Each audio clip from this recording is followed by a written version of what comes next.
Hay muchos programas de televisión que, al verlos de nuevo, parecen muy diferentes a como se veían cuando se emitieron por primera vez. Esto podría deberse al cambio habitual en el clima cultural. Pero a veces, los factores detrás de cámaras o incluso los paralelismos con el mundo real tienen un impacto mayor de lo esperado. Número 10. Con más de 800 episodios a lo largo de 37 temporadas, no es sorprendente que haya algunos episodios de Los Simpson que se ven muy diferentes para una audiencia moderna en comparación con cuando se estrenaron por primera vez. Esto aplica especialmente a cualquier episodio que aparentemente predijo el futuro. Algo por lo que la serie ahora es famosa. Pero hubo un episodio más reciente que tiene un momento mucho más oscuro de lo que los escritores originalmente pretendían, debido a sus inquietantes paralelismos con la vida real. Buscando al Sr. Goodbar es un episodio de 2017 de Los Simpson. No tuvo un índice de audiencia particularmente alto, y la mayoría de los fanáticos lo recordarían hoy por la trama secundaria que se centró en una moda que ya había terminado un año antes de su estreno. El enfoque principal del episodio está en Bart, ya que se hace amigo de mujeres mayores a cambio de regalos.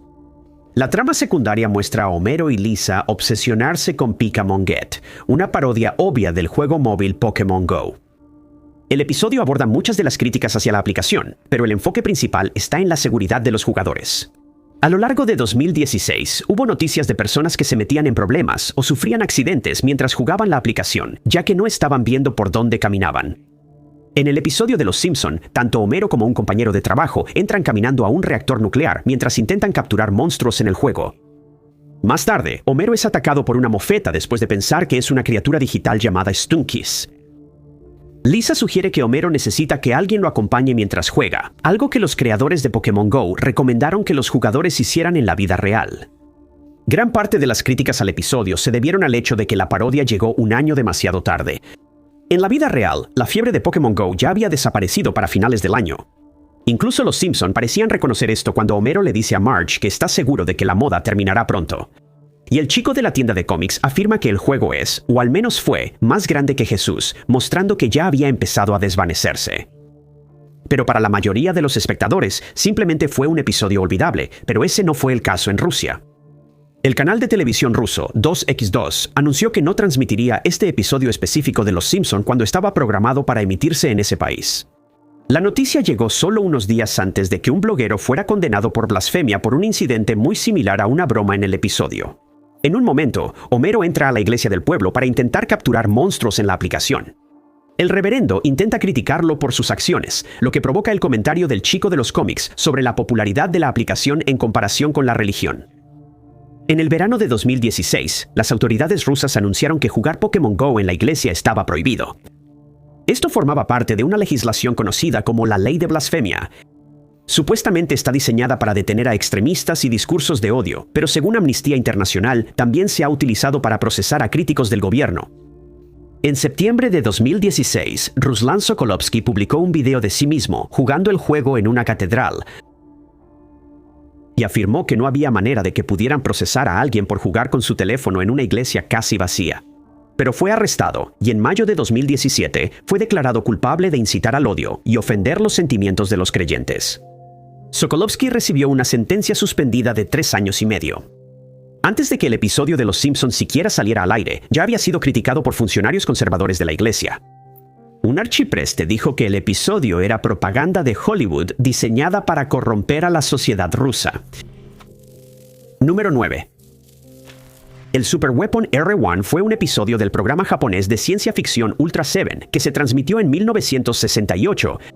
Incluso en ese entonces, trataba un tema muy serio, con imágenes impactantes que se inspiraban en horrores del mundo real. Pero en 2011 eventos del mundo real hicieron que el episodio tuviera que ser retirado temporalmente de las retransmisiones. Ultra Seven era una serie con actores reales con efectos prácticos y disfraces usados para crear a los monstruos de la semana. La serie estaba ambientada en un futuro cercano, cuando la Tierra estaba bajo amenaza constante de invasión alienígena. El personaje principal es Dan Moroboshi, un extraterrestre encubierto cuya verdadera forma es el Ultra Seven titular. Ultra Seven se supone que es un pacificador, actúa como protector del planeta, lo que usualmente termina en peleas con el kaiju de la semana. Pero en Super Weapon R1, el verdadero monstruo puede que no sea la criatura alienígena que viene a atacar el planeta. El episodio comienza con científicos de la Fuerza de Defensa Terrestre, terminando el trabajo en una nueva arma que llaman R1. Es lo suficientemente grande como para destruir un planeta entero y es miles de veces más poderosa que cualquier arma nuclear que se haya creado antes. Dan advierte sobre los peligros de usar un arma así y sobre la carrera armamentista en la que los científicos se estaban involucrando. Las similitudes entre la carrera armamentista de la Guerra Fría y el uso de armas nucleares como elemento disuasorio eran obvias, y los escritores de Ultra Seven dejaron en claro que no ven esta carrera armamentista como algo bueno. Desafortunadamente, nadie en el episodio escucha los comentarios de Dan. Los científicos deciden probar el arma en un planeta que creen que está deshabitado. La prueba es un éxito y el planeta es destruido por el R1. Pero antes de que puedan celebrar demasiado, los científicos se dan cuenta de que han cometido un gran error. El planeta elegido no estaba deshabitado. Una criatura gigante y mutada surge de los escombros del planeta y se dirige directamente a la Tierra. El resto del episodio es una pelea entre Ultra 7 y este monstruo. La primera pelea ocurre en un cementerio, con la iglesia destruida. La iglesia está inspirada en la Catedral de Urakami, una catedral que fue destruida durante el ataque nuclear en Nagasaki. El monstruo intenta esparcir contaminación radiactiva por toda la Tierra, pero pronto es destruido por Ultra 7 al final del episodio. Al darse cuenta de los horrores que debieron haberle causado a esta criatura y a los demás seres que vivían en el planeta destruido, los científicos juran terminar con el programa de armas, y así concluye el episodio. El superarma R1 obviamente trata un tema serio, especialmente considerando que el programa está diseñado para niños y familias. Es poco probable que el monstruo que sobrevivió al ataque fuera la única criatura en el planeta, y los humanos en la historia son responsables de acabar con innumerables vidas. Pero el programa pudo transmitirse sin problemas y continuó apareciendo en repeticiones hasta 2011. Super Weapon R1 iba a ser retransmitido poco después del terremoto y tsunami de marzo de 2011 que azotaron Japón. Para empeorar las cosas, el tsunami provocó que la planta nuclear de Fukushima sufriera una fusión nuclear. En ese momento, muchas personas que vivían cerca estaban preocupadas por el peligro de los contaminantes nucleares provenientes de la planta. Dado los temas nucleares de Ultra Seven y específicamente el monstruo que intentaba esparcir radiación, las cadenas de televisión decidieron que era mejor no volver a transmitir ese episodio en particular. Número 8. Recién Casados fue uno de los primeros programas de telerrealidad que se transmitieron. El programa comenzó a transmitirse en agosto de 2003 y contaba la historia de Jessica Simpson y Nick Lachey, quienes se habían casado menos de un año antes. El programa duró solo 3 temporadas y allanó el camino para las estrellas de la telerrealidad y la cultura de los influencers que vemos hoy en día. Pero también documentó un matrimonio fallido que terminó solo unos meses después de que la última temporada terminara de transmitirse. Con el tiempo, los fanáticos del programa se inclinaron más hacia Simpson, quien se volvió mucho más popular en los medios. Su fama aumentó mientras Lachey luchaba por mantenerse a su nivel. Al mismo tiempo, las dificultades en su matrimonio comenzaron a mostrarse en el programa. Al ver los clips del programa desde una perspectiva moderna, muchos fans han señalado lo tóxica que parecía ser su relación. Un clip del programa se volvió viral, mostrando a la pareja preparándose para su primer concierto juntos. Los padres de Simpson aparecen en el clip, preocupados porque su hija no ha comido nada. Lachey, sin embargo, parecía más preocupado por cuánto se quejaba su esposa. Después de que Simpson se prepara para ir al show, descubre que su esposo ya se fue sin ella, algo que obviamente la molesta. El episodio final de The Newlyweds se transmitió en marzo de 2005, pero para diciembre, la pareja ya había solicitado el divorcio. La noticia de su separación obviamente le daría una nueva perspectiva a todo el programa. Algunos han culpado al programa de telerrealidad por la ruptura de su matrimonio, aunque Jessica Simpson ha argumentado que ese no fue el caso. Ella cree que se habrían separado incluso sin las cámaras, y que interpretar los personajes que hicieron en el programa les ayudó a permanecer juntos por más tiempo. Pero para Nick Lachey, eso fue parte del problema. Los personajes difuminaron la línea entre lo que era realidad y lo que era ficción, y solo pusieron más presión sobre un matrimonio que ya estaba fallando. Número 7. El programa de comedia de sketches Rowan y Martin's Laugh-In fue un show que se transmitió por NBC entre 1968 y 1974. Se presentó con un formato que hoy sería familiar para las audiencias modernas, pero en ese entonces revolucionó los programas de comedia en la televisión y también predijo el futuro con precisión en 2 ocasiones. La comedia era de temas actuales y normalmente se burlaba de lo que estaba en las noticias en ese momento. Luego, el gobernador de California, Ronald Reagan, era frecuentemente objeto de estos chistes, ya que el programa se grababa en Burbank, California. Reagan también sería el protagonista del primer chiste de Rowan y Martin que se haría realidad. Un segmento popular en Love In era noticias del pasado, presente y futuro. Cada sección consistía en una serie de chistes sobre noticias de esos diferentes periodos de tiempo.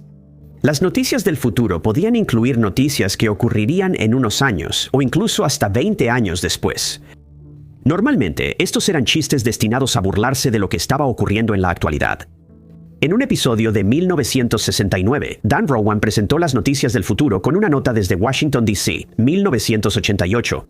Afirmó que el presidente Ronald Reagan hoy negó una vez más que sea candidato para el cargo de gobernador de California. El chiste surgió 2 años después de que Ronald Reagan asumiera su primer mandato como gobernador, y hasta ese momento Reagan no había mostrado interés en la presidencia. La noticia se consideraba tan absurda que era imposible que sucediera. Ronald Reagan luego se postuló para la presidencia en 1980, 11 años después de que se emitiera el episodio, y estuvo en el cargo de 1981 a 1989, cubriendo el periodo de tiempo en el que se ambientaba el chiste.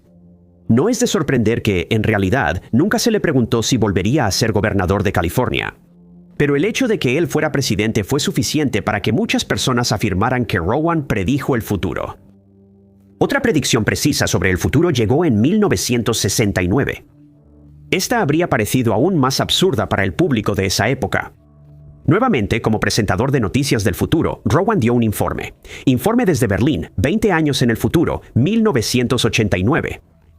Afirmaba que hoy había bailes en las calles porque Alemania Oriental finalmente derribó el muro de Berlín. Sin embargo, la alegría duró poco, ya que el muro fue reemplazado rápidamente por un foso lleno de caimanes. De hecho, el muro de Berlín cayó en 1989 y muchos fragmentos fueron derribados por civiles de Alemania Oriental. El anuncio de que ahora era posible cruzar entre los dos lados de Berlín provocó celebraciones en todo el país. Lamentablemente, Rowan no viviría para ver que esta predicción se hiciera realidad, ya que falleció en 1987 tras luchar contra el linfoma. Número 6. Durante 8 años, Esposas Desesperadas fue uno de los programas de televisión más populares de la televisión. Comenzó a transmitirse en 2004 y ganó sus primeros premios en la siguiente temporada de premios, incluyendo 6 Emmys y 2 Globos de Oro. Pero no pasó mucho tiempo antes de que los rumores sobre el drama detrás de cámaras comenzaran a ensombrecer la serie. El elenco y el equipo hicieron todo lo posible por negar o burlarse de los rumores, pero las revelaciones más recientes solo hacen que esas negaciones parezcan aún más extrañas en retrospectiva. Después de que Esposas Desesperadas ganó el Globo de Oro a la mejor serie, musical o comedia, las estrellas del programa fueron invitadas a una sesión de fotos por Vanity Fair. Era otra señal de que el programa no solo era popular, sino un fenómeno cultural. Pero cuando se publicó la edición, los lectores recibieron más de lo que esperaban. Debajo de la foto de portada de las 5 estrellas del programa, posando en trajes de baño, estaba el subtítulo, la telenovela de la vida real, detrás del programa más candente de la televisión. No vas a creer lo que se necesitó solo para conseguir esta foto. En un movimiento increíblemente inusual para la revista, presentaron un artículo que explicaba todos los problemas que tuvo el equipo de fotografía al intentar capturar la imagen principal. El escritor explicó que, incluso antes de que comenzara la sesión de fotos, un representante no identificado de ABC había llegado con directrices. El representante advirtió que Terry Hatcher no debía ir al vestuario primero bajo ninguna circunstancia.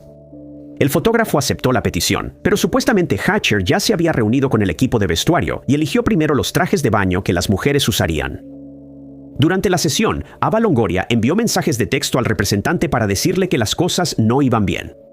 Y Marcia Cross le gritó que hiciera su trabajo cuando Hatcher posó en el centro de la foto. Después se vio a Hatcher llorando por teléfono durante una conversación acalorada. Unos meses después, Longoria se burló de los rumores en SNL. La parodia se tituló Lo que realmente pasó en la sesión de fotos de Vanity Fair de Esposas Desesperadas.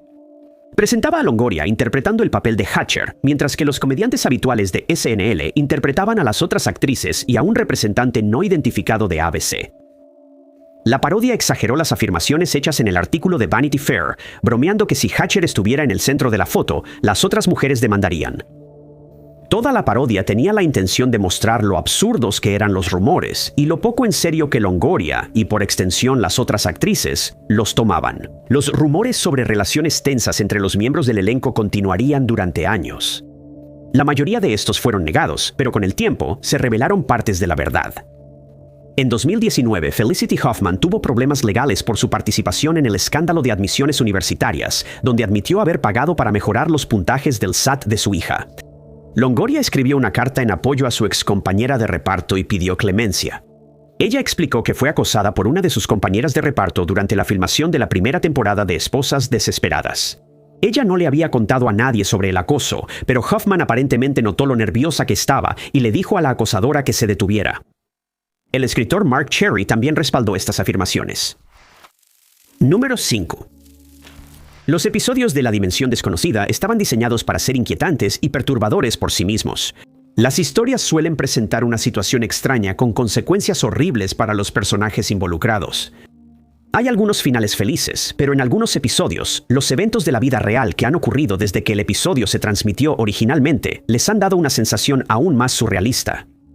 El Sol de Medianoche se transmitió originalmente en noviembre de 1961. Contaba la historia de una artista neoyorquina llamada Norma y su casera, la señora Bronson, mientras lidiaban con un calor extremo. La narración inicial de Rod Serling revela que la Tierra ha sido sacada de su órbita por alguna fuerza desconocida y ahora se dirige a toda velocidad hacia el Sol. Solo quedan unas pocas semanas de vida antes de que todo el planeta sea engullido por la estrella que alguna vez le dio vida. Con cada día que pasa, la temperatura en todo el mundo sube más y más. En Nueva York, la gente ha intentado sobrellevar el inmenso calor de diferentes maneras. Toda la ciudad es un pueblo fantasma, y las únicas personas que andan por las calles son parte de bandas itinerantes de saqueadores. Algunas personas han viajado más al norte con la esperanza de encontrar un clima más fresco. Norma y la señora Bronson están en sus departamentos tratando de sobrevivir lo mejor posible con un suministro limitado de agua.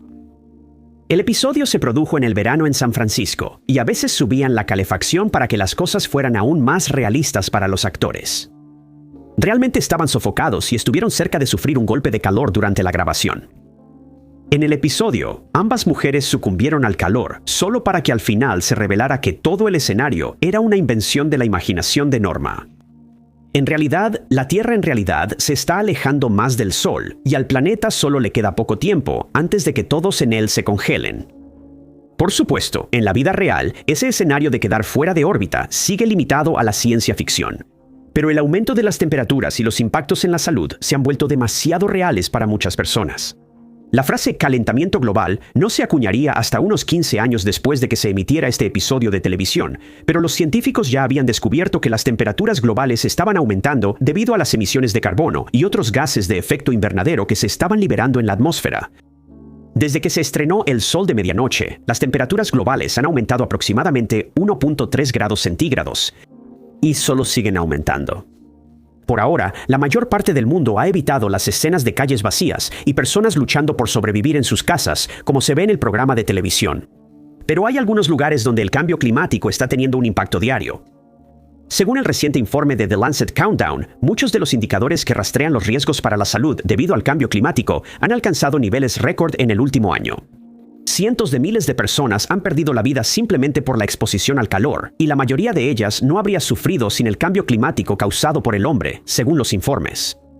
Además de esto, el aumento de las temperaturas hace que otras enfermedades sean aún más graves y que los vectores de transmisión sean más numerosos. Número 4. En 2005 PBS lanzó un derivado de su popular programa de televisión, Nova, llamado Nova Ciencia Ahora. Este iba a ser un programa de estilo revista, de ritmo rápido, que se enfocaría en lo más avanzado de las noticias científicas. A solo unos meses del primer programa, uno de los segmentos resultó ser inquietantemente profético. El primer episodio del programa de televisión se transmitió el 25 de enero de 2005. Incluía segmentos sobre neuronas espejo y esculturas cinéticas, pero la sección que lo haría infame se centraba en los huracanes. El segmento comenzó hablando de lo peligrosos que pueden ser los huracanes y de que históricamente han sido difíciles de predecir. La nueva tecnología estaba haciendo más fácil no solo predecir dónde y cuándo ocurriría un huracán, sino también si uno se iba a volver más intenso. Para explicar la importancia de esta nueva tecnología, el segmento se centró en Nueva Orleans. Solo unos meses antes, durante la temporada de huracanes de 2004, Nueva Orleans había estado en un riesgo significativo por el huracán Iván. El huracán cambió de rumbo en el último momento y la ciudad logró evitar el desastre. Pero el programa describe lo grave que pudo haber sido. Hasta 50.000 personas podrían haber perdido la vida y 1 millón de personas habrían quedado sin hogar si la ciudad hubiera quedado sumergida bajo el agua. En 2004, los científicos que estudiaban el huracán Iván temían que esto sucediera. Se llevaron a cabo evacuaciones masivas. Esto habría salvado innumerables vidas si el huracán realmente hubiera golpeado. En el programa de televisión, los entrevistados hablaron sobre la posibilidad de otro huracán en un futuro cercano. Uno afirma que dentro de los próximos 10 a 15 años va a ocurrir una tragedia en algún lugar de la costa de Estados Unidos. Otro mencionó que su mayor temor era que un huracán de categoría 2 o 3 se intensificara a una tormenta de categoría 4 o 5 y que no pudieran evacuar la ciudad a tiempo. También existía la preocupación de que la gente no tomara en serio las órdenes de evacuación, dado que Iván había sido una falsa alarma. La estimación de que ocurriría una tragedia dentro de la década se comprobó mucho antes de lo esperado. En agosto de 2005, solo 7 meses después de que se emitiera el episodio de Nova Science Now, el huracán Katrina azotó Nueva Orleans. Las escenas y los segmentos de noticias sobre el desastre se parecían casi perfectamente a lo que se había descrito en el programa de PBS. Como se describió en el programa de televisión, los diques que debían proteger la ciudad se desbordaron y fallaron. El agua del lago y el río cercanos inundó la ciudad, combinándose con la que llegó directamente de los huracanes. Toda la ciudad quedó sumergida bajo el agua. Muchos de los que no perdieron la vida, lo perdieron todo lo demás. Estudios posteriores encontraron que muchas personas no evacuaron en parte debido a sus experiencias con la falsa alarma asociada al huracán Iván. Otro temor expresado en el programa. PBS se enfocó en Nueva Orleans porque sabían que la devastación del huracán Katrina probablemente ocurriría en el futuro. Pero no podían haber esperado cuán pronto se haría realidad esa predicción. Número 3. En 2007, el programa documental de televisión de la BBC Panorama enfocó sus cámaras en la cienciología, sus miembros y algunos de sus críticos más importantes.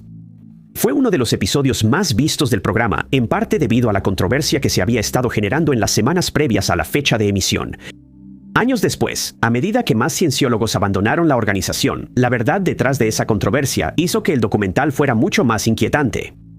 Cienciología y yo sigue al reportero de investigación John Sweeney mientras intenta crear un documental sobre la iglesia.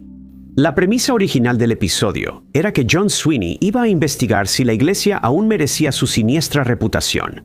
En 1994, un juez de la Corte Superior de Los Ángeles describió a la cienciología como una organización extraña y paranoica que acosa a sus enemigos y perjudica a sus miembros. En los años transcurridos desde esa evaluación, la Iglesia afirma haber cambiado muchas de sus prácticas. Podría ser razonable preguntar ahora si todavía merece esa reputación. Pero quedó claro de inmediato que Sweeney iba a tener problemas. A lo largo del documental, es vigilado por Tommy Davis, el vocero internacional de la organización. Originalmente, la Iglesia aparentemente quería ser útil en la realización del documental. Eso cambió cuando la BBC insistió en entrevistar a detractores y críticos de la organización. Algo que los cienciólogos no querían que sucediera. Sweeney realizó estas entrevistas de todos modos. En al menos una ocasión, Davis apareció sin previo aviso en una de estas entrevistas, aunque no se le había informado de antemano. En otra ocasión, el equipo de televisión entrevistó a una mujer cuya hija la había dejado de hablar después de unirse a la secta. No mucho después de la filmación, la hija regresó y afirmó que quería retomar la relación con su madre y le suplicó que no participara en el programa, por lo que la mujer retiró su consentimiento. Durante toda la filmación, Sweeney tenía la sensación de que estaba siendo seguido por miembros de la organización. Figuras sombrías parecían seguir al equipo. Cuando los encaraban, no respondían a las preguntas. Sweeney le preguntó a Davis y a Mike Rinder, otro portavoz de la organización, sobre el supuesto acoso y ellos afirmaron que solo estaba paranoico. Incluso antes de que se transmitiera el documental, ya se estaba discutiendo y durante la filmación, Sweeney perdió la calma con Davis. Davis acusó al periodista de dar un trato preferencial a un crítico de la cienciología. Ambos hombres alzaron la voz durante la discusión y Sweeney fue grabado gritando sobre cómo Davis no había estado presente al inicio de la entrevista y no podía saber si Sweeney había pedido pruebas de las acusaciones. Una vez que Sweeney empezó a gritar, Davis pareció calmarse. La iglesia compartió un clip de la discusión en YouTube, el cual parecía mostrar a Sweeney como enojado y agresivo, mientras que Davis estaba tranquilo. Sweeney admitió que había actuado de manera inapropiada y afirmó que se había disculpado en ese momento. 3 años después de que se estrenara Cienciología y yo, Sweeney volvió al tema en Los secretos de la cienciología, otro episodio de Panorama. Para ese momento, Rinder ya había dejado la organización y según Rinder, el líder de la cienciología, David Miscavige, no estaba contento con la manera en que él había manejado el documental. Esta fue parte de la razón por la que lo enviaron a Inglaterra y lo obligaron a salir de los altos rangos de la iglesia, y Rinder desertó y habló con Sweeney en el programa de seguimiento. Él admitió que Sweeney no estaba siendo paranoico cuando se preocupaba por ser seguido. De hecho, lo estaban siguiendo. La organización realizó varias actividades para intentar que la BBC detuviera el documental, lo que incluyó seguir a Sweeney durante toda la filmación. Número 2. El programa de Morton Downey Jr. se transmitió durante 3 años, entre 1987 y 1989. En ese tiempo, cambió el panorama mediático para siempre, aunque su presentador haya sido en gran parte olvidado hoy en día. A Downey se le ha acreditado como el pionero del formato de televisión basura. El público moderno podría ver similitudes entre el programa y otros como El Show de Jerry Springer o Maury, con una audiencia de estudio entusiasta que coreaba el nombre del presentador. Pero mientras que Springer y Maury normalmente trataban problemas interpersonales entre miembros del público, Downey no rehuía los temas polémicos importantes que se discutían en ese momento. Al programa le gustaba la controversia. Downey invitaba a sus invitados para hablar de todo, desde películas de terror hasta derechos civiles. Cualquier cosa que provocara una reacción en su apasionada audiencia era un tema potencial. Downey no se sentaba como árbitro entre sus invitados. Estaba tan involucrado en los debates como cualquiera y en la violencia. En al menos una ocasión, golpeó a un miembro de la audiencia con quien no estaba de acuerdo. Los temas normalmente eran asuntos sobre los que Downey ya tenía una postura, y él regañaba e insultaba a los invitados que estaban del otro lado de la discusión. Era conocido por decirles a los invitados que se callaran y por soplarles humo de cigarro en la cara. Fumar era una parte clave del programa. Downey una vez se jactó de fumar 4 cajetillas de cigarros al día y fumaba sin parar durante el programa. El tema de los derechos de los fumadores surgía con frecuencia durante el programa, y la postura de Downey no cambió ni una sola vez durante la transmisión de la serie. Para cuando el programa de Morton Downey Jr. estaba al aire, los riesgos para la salud por fumar ya estaban establecidos en la literatura científica, pero la industria tabacalera intentaba encubrir esto. No solo era importante para las campañas de relaciones públicas hacer que fumar se viera genial, sino que también necesitaban hacer parecer que la ciencia no estaba resuelta. Cualquiera que intentara hablar y revelar la verdad sobre fumar se convertía en el objetivo de campañas de difamación diseñadas para desacreditarlos. Uno de los objetivos de estas campañas fue Stanton Glantz. Glantz era profesor de medicina en la Universidad de California y había realizado estudios sobre los peligros de fumar. Él encabezó campañas a favor de políticas libres de humo y los derechos de los no fumadores. Glantz buscaba grandes éxitos, pero eso también significaba que era un gran problema para la industria tabacalera. Eso fue aún más cierto cuando publicó pruebas de que la industria ya estaba al tanto de todos los riesgos para la salud que probablemente enfrentarían sus clientes. Glantz fue invitado al programa de Morton Downey Jr. y durante el episodio, Downey siguió fumando y se burló de su oponente. En un momento, incluso le sopló humo en la cara a Glantz para intentar callarlo. Señaló que él se veía mucho mejor que los científicos a pesar de su fuerte hábito de fumar, sugiriendo que el tabaco no podía ser tan malo. A pesar de esto, otros defensores contra el tabaquismo intentaron ir al programa para explicar sus creencias, y cada vez eran ridiculizados. Fue solo después de que terminó el programa que Downey cambió su postura. En 1996, le diagnosticaron cáncer de pulmón y perdió un pulmón debido a la enfermedad. Downey dejó la Alianza Nacional de Fumadores y ahora hablaba en su contra. Al mirar atrás en su carrera, Downey dijo que lamentaba haber hecho que fumar pareciera algo genial, especialmente para sus fans más jóvenes. Desafortunadamente, para muchos ya era demasiado tarde. Downey falleció a causa de cáncer de pulmón en 2001. Número 1.